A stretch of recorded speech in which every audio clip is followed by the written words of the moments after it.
course, West Coast Kustoms, Cruisin Nationals, they had been doing the show for years and years and years and years and years, and they were doing it in Paso up until 2007 when they left, were thrown out, or whatever it is you want to characterize how that whole situation went down. We had a show on this a year and a half ago, a couple of years ago. We did an entire episode dedicated to what happened in Paso and my feelings about Paso Robles and the city fathers and the cops there in town. You guys can reference back to that episode if you want to.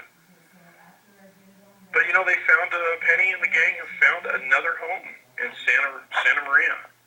And although the first year was a little bumpy, they didn't get to do the cruise. That's one of the things that Paso Robles was famous for, was the Friday night cruise up and down the street in front of the A&W. It was idyllic. It was a small town with a ton of cool cars and a bunch of people. I mean, you'll never have that again. I don't care how cool Santa Maria is, and it is cool. It's never going to feel like it did when it was in Paso, Those were kind of the magical years.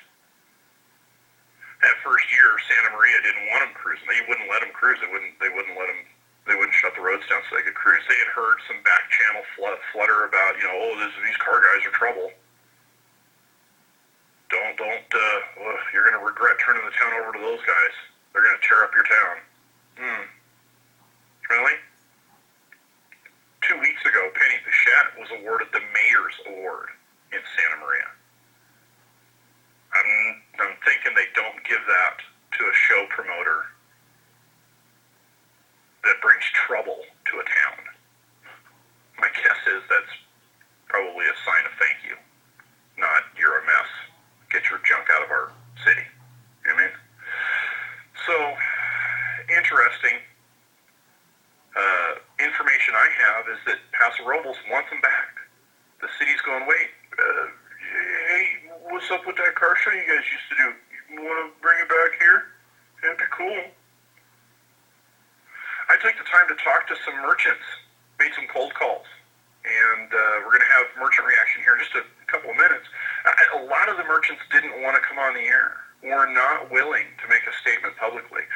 Commented off the air, got all kinds of comments, off the record, anonymous. We want it back.